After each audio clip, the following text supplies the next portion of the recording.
Hello all, before we begin this episode, I would just like to ask our listeners to like and subscribe to this channel as it will help us out. We are fairly new on YouTube and it would help us a lot if you did so. You can also comment if you prefer. Thank you. Have you ever wondered what lurks in the dark and misty woods of the Pacific Northwest? Or how Starbucks became the coffee giant we know today? Why Oregon has so many serial killers? Or if Bigfoot really poops in the woods? Then you need to listen to the Rainy Day Rabbit Holes podcast. I'm Shay. And I'm Jody. Join us each week as we bring you the not-so-serious side of Pacific Northwest history. On our show, you can hear great content like...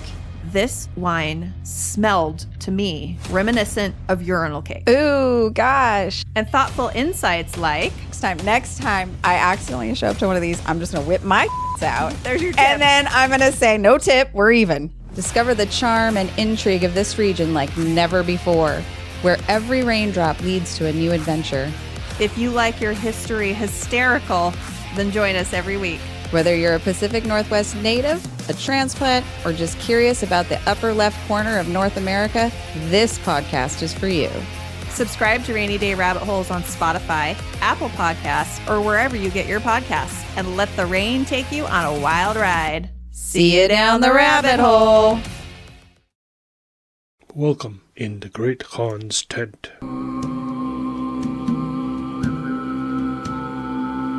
History, literature, and storytelling. Do you like cool clothes? Like showing off what you listen to while you drink your coffee, tea, or even milk? Do you want people to remark, wow, what a cool person?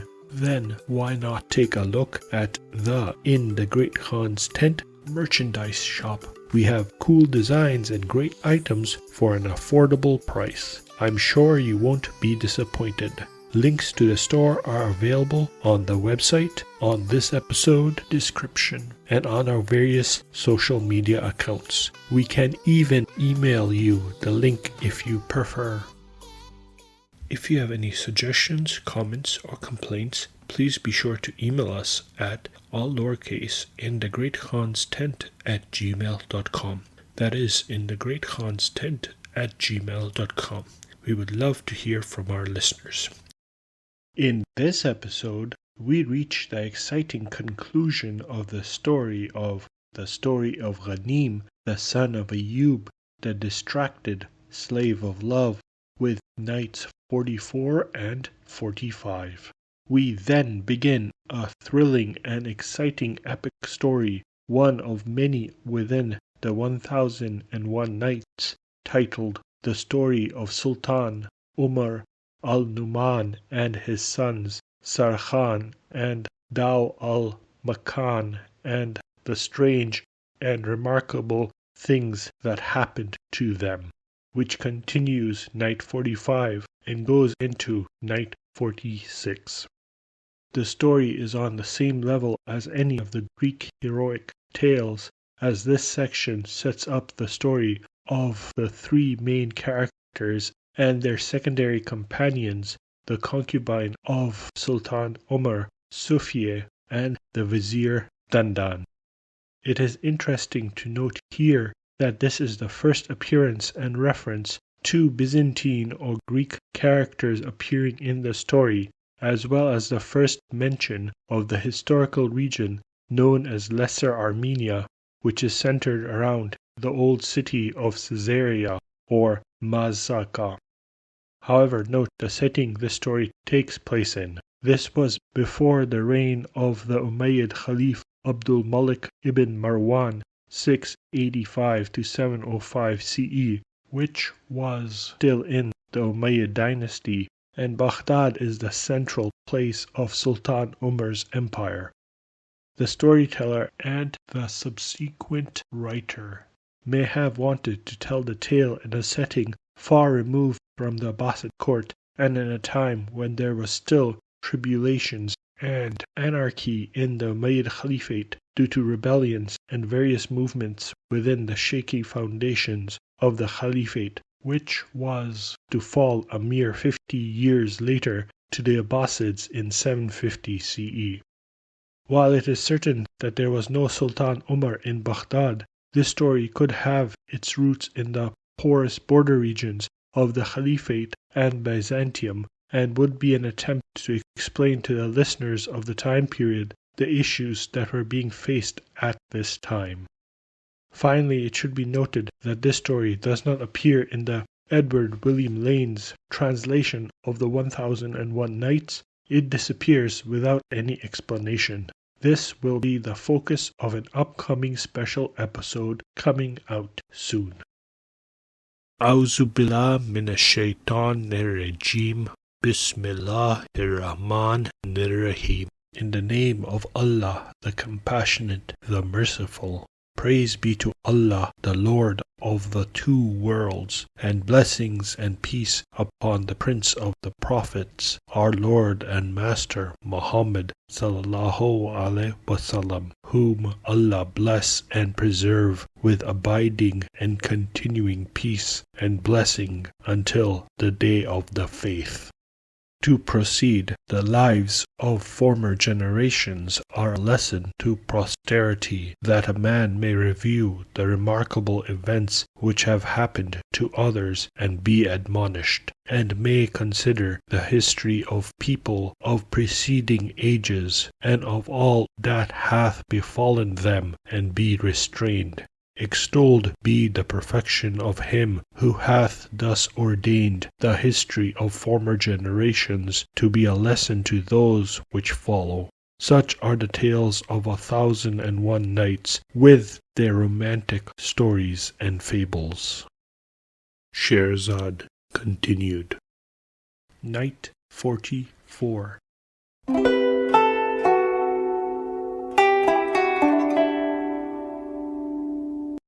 Morning now dawned, and Scheherazade broke off from what she had been allowed to say.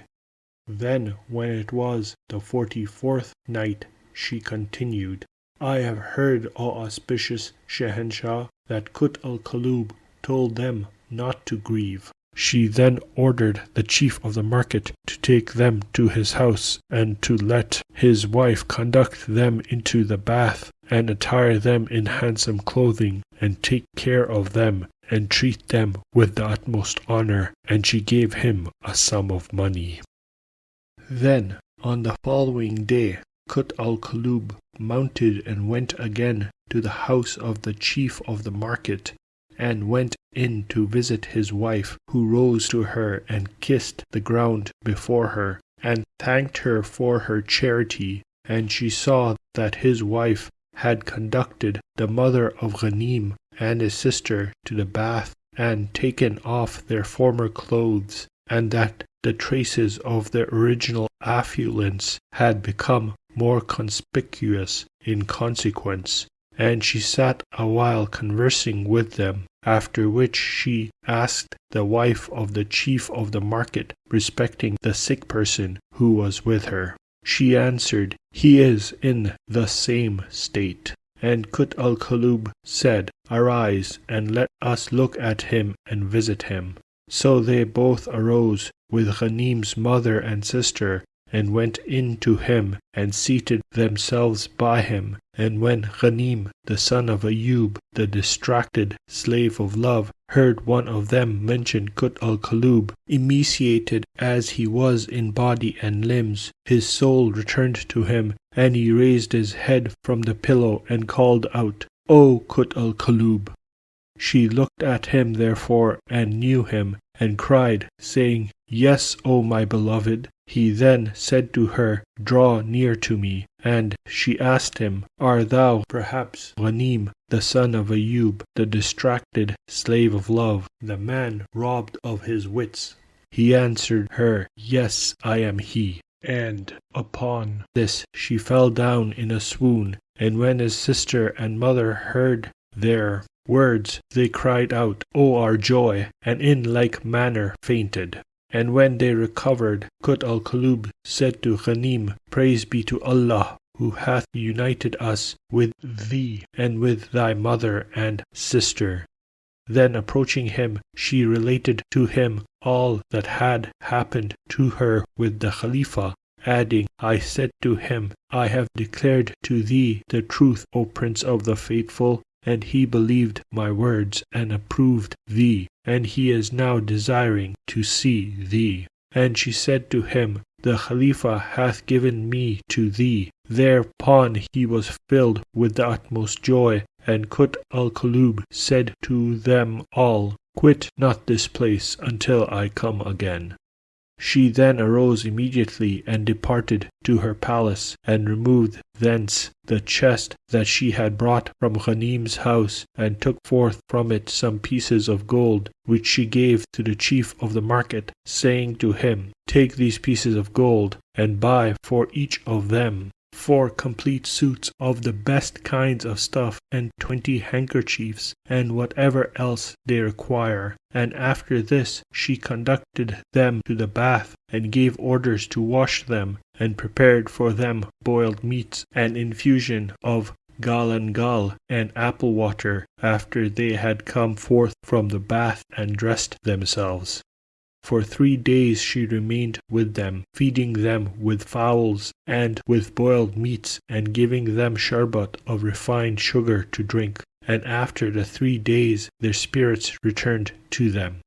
Then she conducted them again to the bath, and they came forth, and she changed their clothes, and leaving them in the house of the chief of the market, went to the Khalifa, and kissed the ground before him, and related to him the story, telling him that her master, Ghanim, the son of Ayyub, the distracted slave of love, had come, and that his mother and sister also had arrived.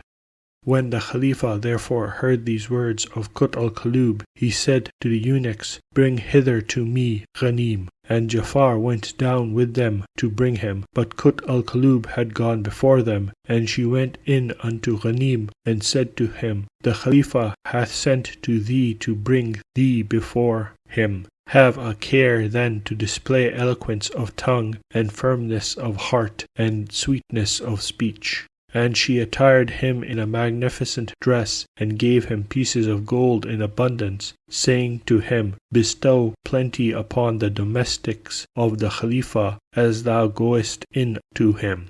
And lo, Jafar approached him, mounted upon his camel, and Ghanim advanced to meet him, and greeted him with a prayer for long life, kissing the ground before him. He shone brightly like a star of good omen, and Jafar went off with him.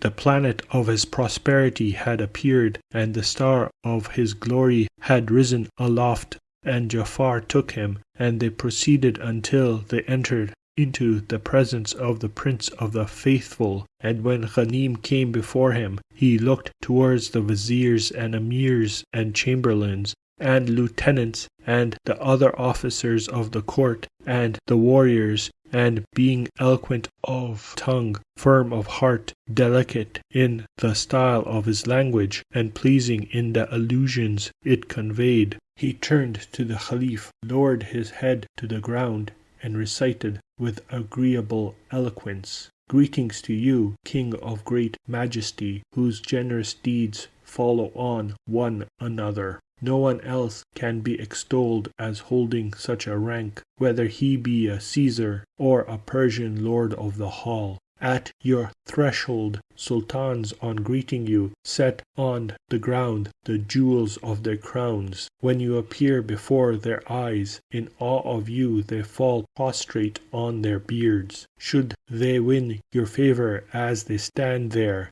they gain high rank and splendid sultanates. The deserts and all the world cannot contain your army, so pitch your camp on Saturn's heights. May the King of Kings preserve you with his might. You are the excellent director, the man of steadfast mind. Your justice spreads through all the world, and in it the farthest parts are equal to the nearest.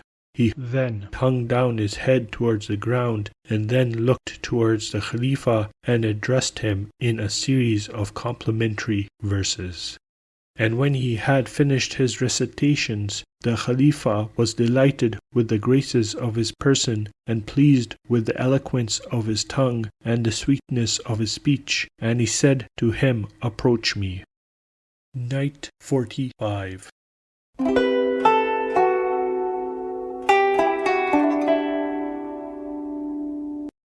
Morning now dawned, and Scheherazade broke off from what she had been allowed to say. Then, when it was the 45th night, she continued, I have heard, O auspicious Shahanshah, that the Caliph was delighted and admired his eloquence and the sweetness of his speech.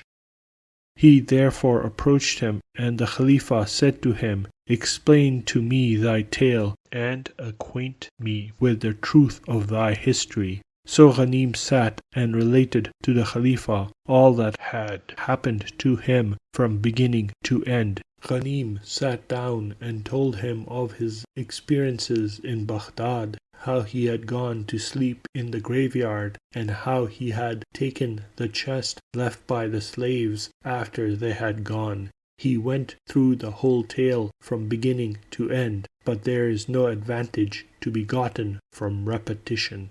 And when the Khalifa knew that he spoke truth, he bestowed upon him a dress of honor, and admitted him into his favor, and said to him, Acquit me of responsibility. And he did so, and said to him, O Prince of the Faithful, the slave and all that his hands possess belong to his master. And the Khalifa rejoiced. He then gave orders to appropriate a palace for him exclusively, and appointed him abundant pensions and allowances, and removed to him his mother and his sister. And the Khalifa, hearing that his sister Fitneh was a beauty, as her name imported a temptation, demanded her of him in marriage. Ghanim therefore replied, She is thy handmaid, and I am thy Mamluk. And the Khalifa thanked him, and gave him 100,000 pieces of gold, and summoned the Qadi and witnesses, and they performed the marriage contract. Then he and Ghanim visited their wives on the same day, the Khalifa going to Fitneh, and Ghanim the son of Ayyub to Kut al-Kulub. And on the following morning the Khalifa ordered that all that had happened to Ghanim from first to last should be committed to writing and inserted in the records, that his posterity might consider it and wonder at the disposals of destiny, and commit their affairs unto the Creator of the night and the day.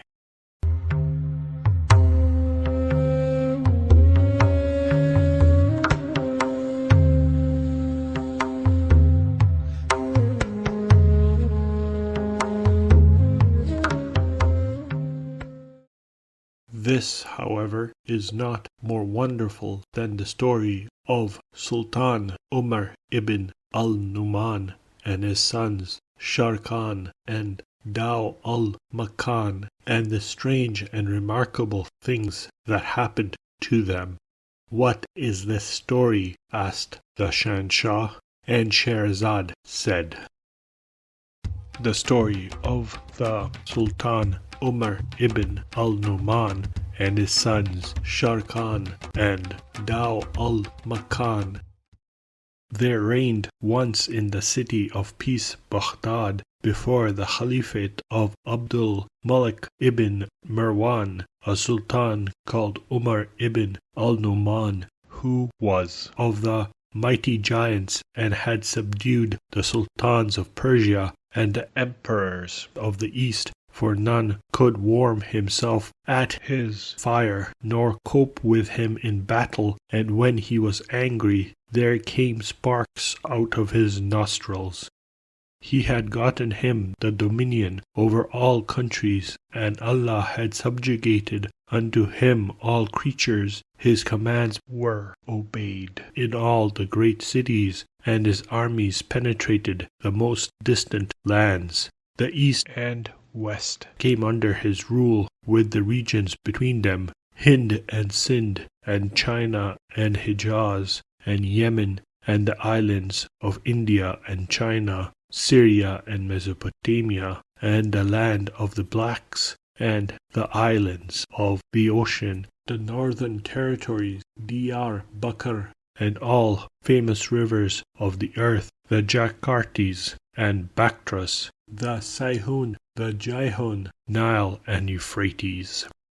He sent his ambassadors to the farthest parts of the earth, to fetch him true report, and they returned with tidings of justice and peace, bringing him assurance of loyalty and obedience and invocations of blessings on his head, for he was a right noble sultan of high lineage. And there came to him gifts and tributes and presents from all parts of the world. He had a son called Sharkhan, who was one of the prodigies of the age and the likest of all men to his father, who most closely resembled him, who loved him with an exceeding love, and had appointed him to be sultan after him.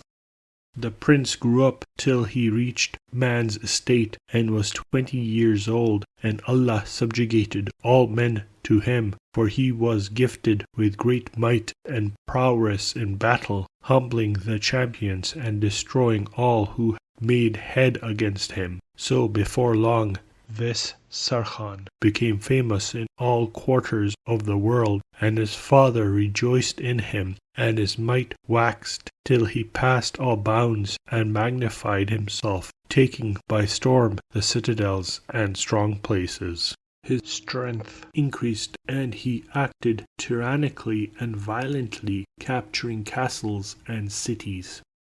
Now Sultan Umar had 4 lawful wives, but Allah had vouchsafed him no son by them except Sharkhan, whom he had gotten of one of them, and the rest were barren.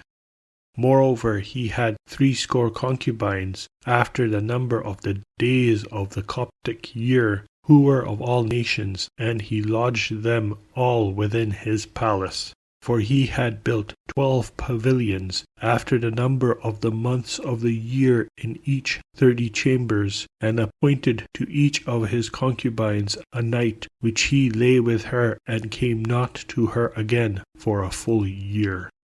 As Providence would have it, one of them conceived, and her pregnancy was made known, whereupon the Sultan rejoiced with an exceeding joy, saying, "Mayhap it will be a son, in which case all my offspring will be males." Then he recorded the date of her conception, and made much of her. But when the news came to Sharkhan, he was troubled, and it was grievous to him, for he said, "Verily, there cometh one who shall dispute the kingdom with me." He was distressed, thinking that this was a blow for him.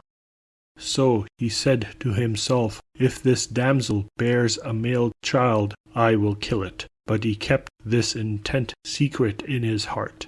Now the damsel in question was a Greek girl by the name Sufiyeh, whom the Sultan of Rome, Lord of Caesaria, had sent to Sultan Umar as a present, together with great store of rarities. She was the fairest of face and most graceful of all his women, and the most careful of her honor, and was gifted with abounding wit and surpassing loveliness.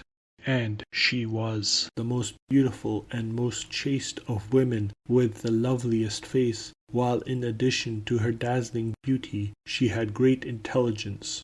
She had served the Sultan on the night of his lying with her, saying to him, "O Sultan, I desire of the God of the heavens that he grant thee of me a male child, so I may rear him well, and do my utmost endeavor to educate him and preserve him from harm." And her words pleased the Sultan.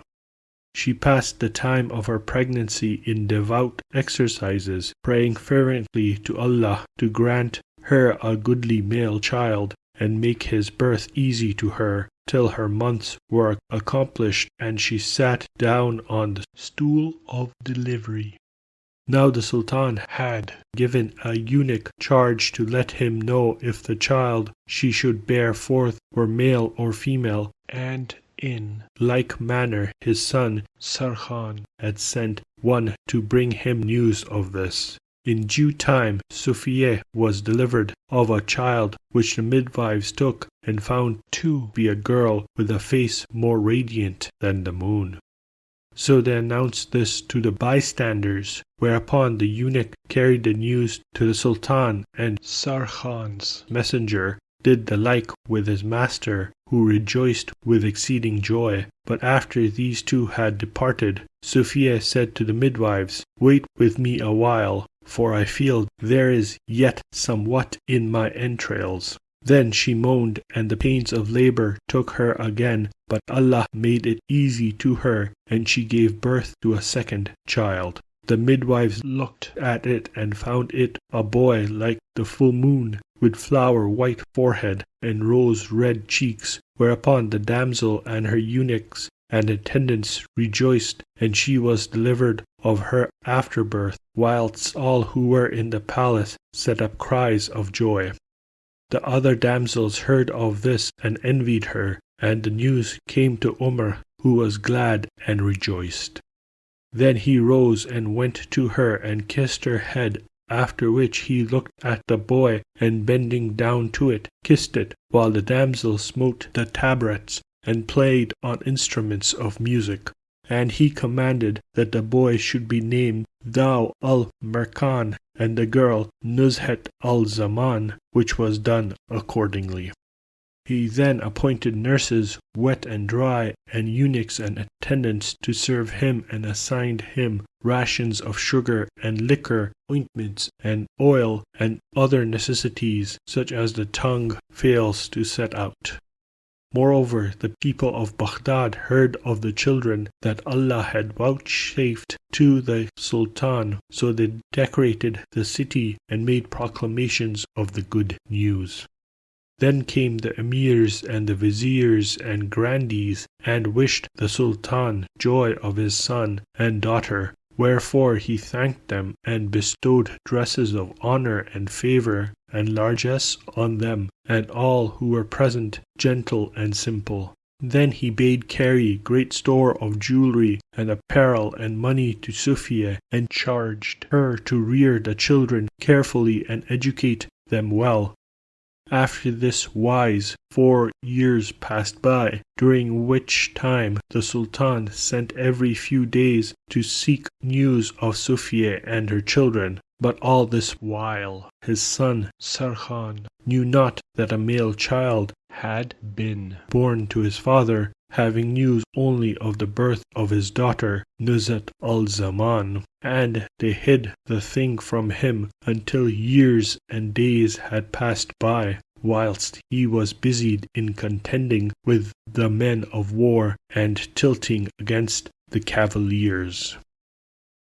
One day, as the Sultan was sitting on his throne, there came to him his chamberlains, who kissed the earth before him, and said, "O Sultan, there be come ambassadors from the Sultan of the Greeks, Lord of Constantinople the Mighty, and they desire to be admitted to pay their respects to thee. So if the Sultan gave them leave to enter, we will admit them, and if not, there is no appeal from his decree." He bade admit them, and when they entered, he turned to them and asked them how they did and the reason of their coming. They kissed the earth before him and replied, "O illustrious Sultan and Lord of the long arm, know that King Afridun, Lord of the lands of the Greeks and of the Nazarene armies holding the empire of Constantinople, has sent us to make known to thee that he is now waging a grievous war with a fierce rebel, the Lord of Caesaria. He informs you that he is now waging a bitter war with an obdurate tyrant, and the cause of this war is as follows. One of the sultans of the Arabs, a while since, chanced in one of his conquests upon a treasure of the time of Alexander, from which he carried away countless riches, and amongst other things 3 round jewels of the biggest of an ostrich's egg. From a mine of pure white jewels never was seen the like.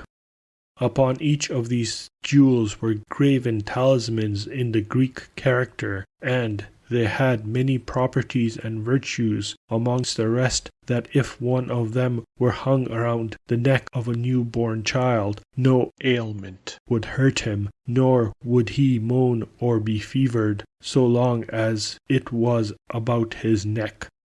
When they came to the hands of the Arabian Sultan, and he knew their virtues, he sent the 3 jewels, together with the other presents and rarities, as a gift to King Afridun, and to that end fitted out 2 ships, one bearing the treasure and presents, and the other men to guard them against whoso should offer them hindrance on the sea, being nevertheless assured that none would dare waylay them, for that he was the Sultan of the Arabs, more by token that their way lay through the sea in the dominions of the King of Constantinople, and they were bound to him, nor were there on the shores of that sea any but the subjects of the most mighty King Afridun. The ships set out and sailed till they drew near our city, but there sailed out on them certain corsairs of the country, and amongst them troops of the king of Caesaria, who took all the treasures and rarities, the gifts, the money in the ships, together with the 3 jewels, and slew the men. When the news came to our king, he sent an army against them, but they defeated it, and he sent another army, stronger than the first, but they put this also to the rout, whereupon the king was wroth and swore that he would go out against them in person at the head of his army and not turn back from them till he had left Caesarea in ruins and laid waste all the lands and cities over which its king held sway, and that he would not return until he had left Armenian Caesarea as a ruin and had ravaged its lands, together with all the towns that were under the control of its king. So he craves of the Lord of the age and the time, the Sultan of Baghdad and Khorasan, that he succor us with an army, to the end that glory may redound to him, and he has sent by us somewhat of various kinds of presents, and begs the Sultan to favor him by accepting them, and accord us his aid. Night 46.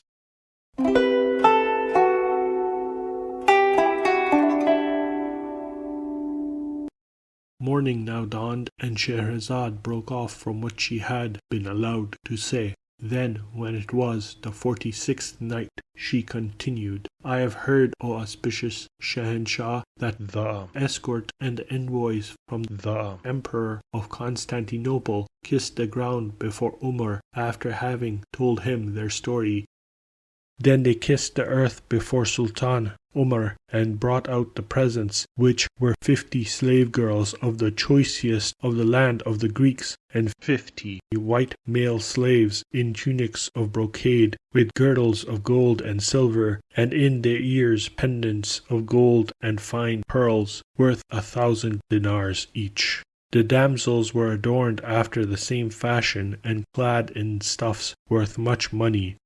When the Sultan saw them, he rejoiced in them and accepted them. Then he commanded that the ambassadors should be honorably entreated, and summoning his viziers, took counsel with them on what he should do.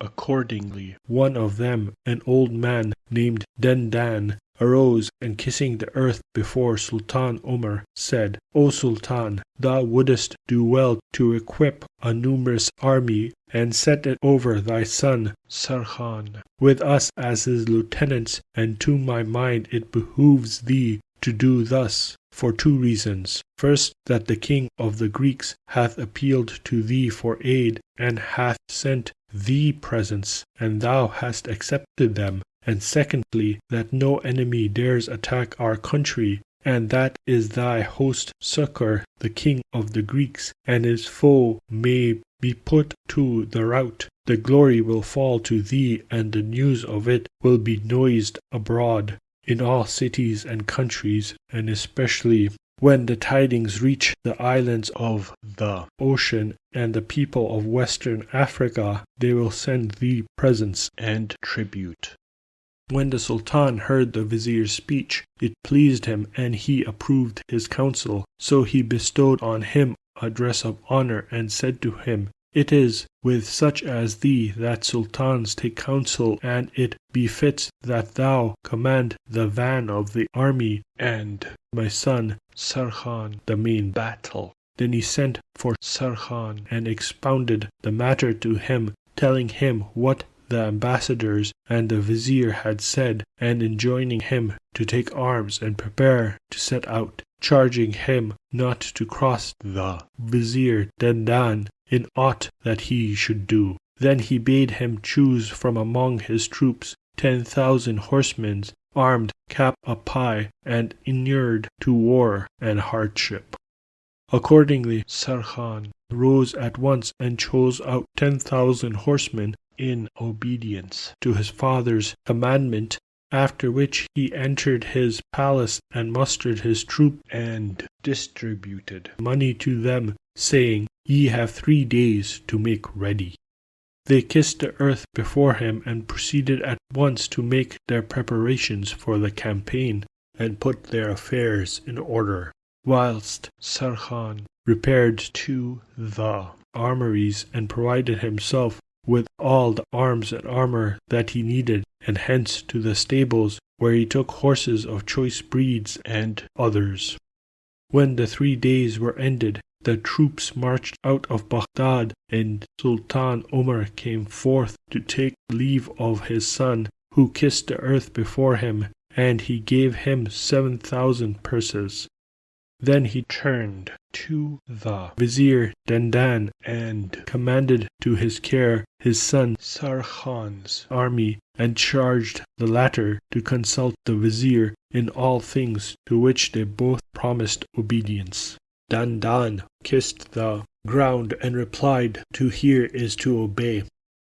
After this the Sultan returned to Baghdad, and Sharkhan commanded the officers to draw out the troops in battle array. So they mustered them, and the number of the army was 10,000 horsemen, besides footmen and followers. Then they loaded the beasts and beat the drums, trumpets blared, and blew the clarions, and unfurled the banners and the standards, while Sharkhan mounted with the Vizir Dandan by his side, and the standards waving over them, and the army set out and fared on with the ambassadors in the van till the day departed and the night came, when they halted and encamped for the night.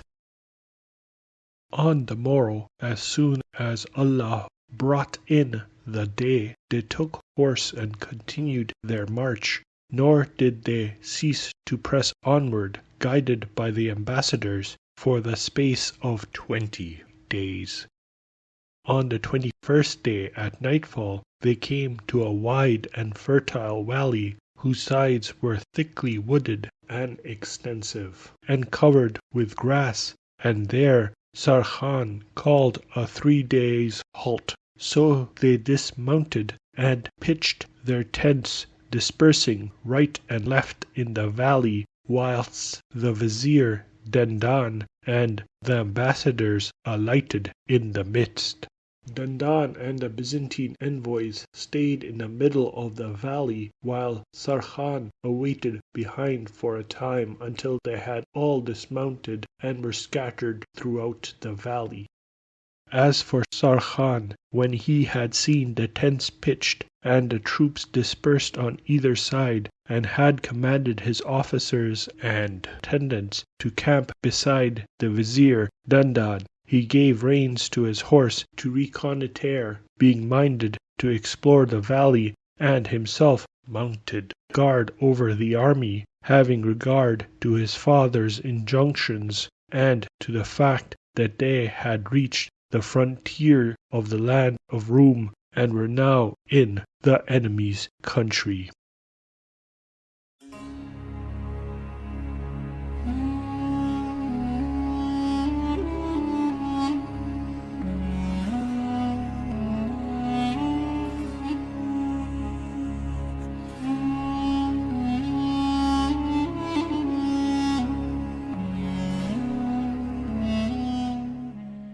Are you interested in getting the book you just published reviewed?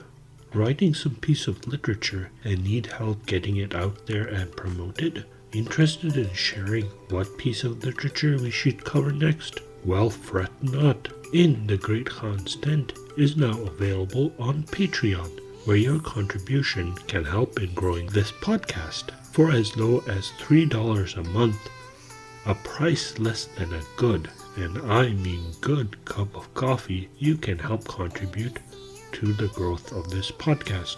Every bit helps, but as always, it is not necessary to do so, but will be appreciated. Find the Patreon link on our website, on our social media accounts, or email us and we can send it to you. Thank you.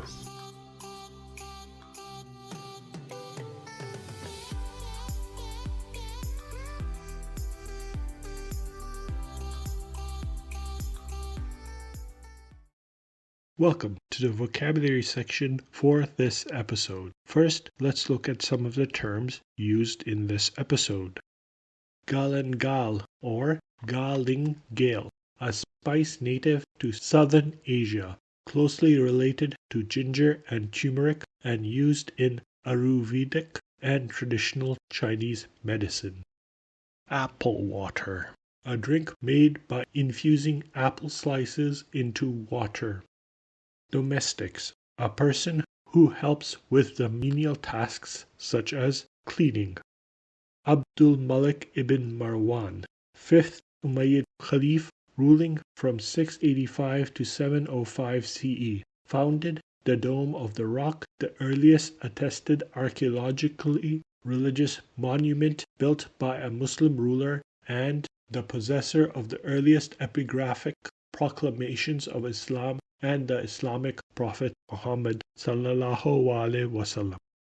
Umar, male Arabic name, means flourishing and long-lived. Numan, male Arabic name, means blood or lifeblood. Warm himself at his fire. This phrase means none could approach him in the heat of the fight. Hind, another name for Hindustan or India. Mesopotamia means between two rivers in Greek, refers to eastern Syria, southeastern Turkey, and most of Iraq. Jakartes, a river in Central Asia known as the Sir Darya, also known as the Saihun.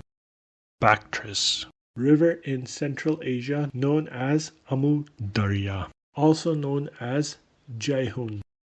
Euphrates, longest river and most important historically of Western Asia, defining river, one of two in Mesopotamia. True report, authentic, accurate, and unaltered. Prodigies, a person endowed with exceptional qualities or abilities. Strong places, a fortified place. 60 means 60. Coptic year, calendar used in Egypt, especially by farmers, has 13 months, 12 of 30 days, and one at the end of the year of 5 or 6 days. Pavilions, highly decorated subdivision of a building. Sufiyeh or Sophia, Arabic female name meaning pious. Rum, name of Anatolia and the Balkans from the legacy of the Eastern Roman Empire. Caesaria, known historically as Mazaca, an ancient city now in Caesaria in modern-day Turkey. It was an important stop for merchants headed to Europe on the Silk Road. Stool of delivery, a birthing stool, also called a birthing chair, intended to support a woman upright while they give birth. Entrails, a person or animal's intestines or internal organs. Afterbirth, the placenta and fetal membranes discharged from the uterus after birth of offspring. Tabourets, a favorite instrument of women and used with dances, known as the deaf in Arabic. Dau al-Makan, Arabic male name meaning light of the place. Nuzhat al-Zaman, Arabic female name meaning time's delight. Grandees, a person of high rank or eminence. Cavaliers, a mounted soldier or knight. Lord of the long arm, a man of might and munificence. Nazarene means a Christian. Graven, strongly fixed. Corsairs, a pirate. Khorasan, historical eastern region in the Iranian plateau between West and Central Asia. Brocade, a rich fabric woven with a raised pattern, typically with gold or silver thread. Cap a pie, from head to foot. Armories, a place where weapons are present. Clarions, a shrill, narrow-tubed war trumpet. Morrow, archaic term for the next day. Dia Bakar, Arabic name for the northernmost of the three provinces of the Jazira or Upper Mesopotamia, named after the main Arab tribes that were settled by Muwayya in the 7th century. Reconnoitre, make a military observation of a region. Now let's look at some of the vocabulary used in this episode. Affluence, great wealth and abundance. Conspicuous, standing out so as to be clearly visible. Consequence, a result or effect of an action or condition, or importance or relevance. Emaciated, abnormally thin or weak, especially of illness or of a lack of food. Eloquence, fluent or persuasive, speaking or writing. Attired, be dressed in clothes of a specific kind. Goist, archaic second person singular present of go. Allusions, an expression designed to call something to mind without mentioning it explicitly. Acquit, free someone from a criminal charge by a verdict of not guilty. Appropriate, suitable or proper in the circumstances, or take something for one's own use, typically without the owner's permission. Posterity, all future generations of people. Disposals, of or getting rid of something, or an act or instance of disposing or arrangements. Tidings, news or information. Assurance, a positive declaration intended to give confidence or a promise. Invocation, the actions of invoking something or someone for assistance or as an authority. Waxed, become stronger or larger. Magnified, extolled or glorify. Vouchsafed, give or grant something to someone in a gracious or condescending manner. Providence, the protective care of God or of nature as a spiritual power. Grievous, of something bad, very severe or serious. Endeavor, to attempt something such as the fulfillment of an obligation by an exertion of effort. Fervently, very enthusiastically or passionately. Goodly, attractive, excellent, or admirable. Largesse, generosity in bestowing money or gifts upon others. Tilting, in jousting, thrust at with a lance or other weapon. Ailment, an illness, typically a minor one. Fevered, having or showing the symptoms associated with a dangerously high temperature. Rarities, something rare, unusual, or uncommon. Whoso, archaic term for whoever. Hindrance, a thing that provides resistance, delay, or obstruction to someone or something. Waylay, stop or interrupt someone and detain them. Rout, defeat and cause to retreat in disorder. Wrath means angry. Sway, move or cause to move slowly, rhythmically, backward and forward, or from side to side. Succor, assistance and support in times of hardship and distress. Redound, contribute greatly to a person's honor. Somewhat, to a moderate extent or by a moderate amount. Accord, give or grant someone power, status, or recognition. Entreated, ask someone earnestly or ambitiously to do something. Behooves, duty or responsibility for someone to do something, or incumbent on. Noised, talk about or make known publicly. Befits, be appropriate for or suit. Expounded, present and explain a theory or idea systematically and in detail. Ought, anything at all. Inured, accustom someone to something, especially something unpleasant. Hardship, a condition that is difficult to endure, suffering, deprivation, or oppression.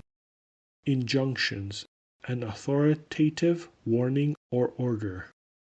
In the Great Khan's Tent is now available on Ko-fi. If you are interested in supporting this podcast, please click on the link available on our many social media platforms or email us. Why not donate to our Ko-fi to show your appreciation? Every bit helps, and we thank you for your continued support. We love that our listeners love listening to us.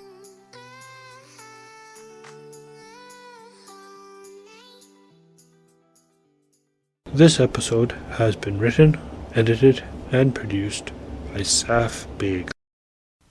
Thank you for listening. I hope you have a wonderful day and or night. And may the journeys on which you are set upon be fruitful. Thank you for listening.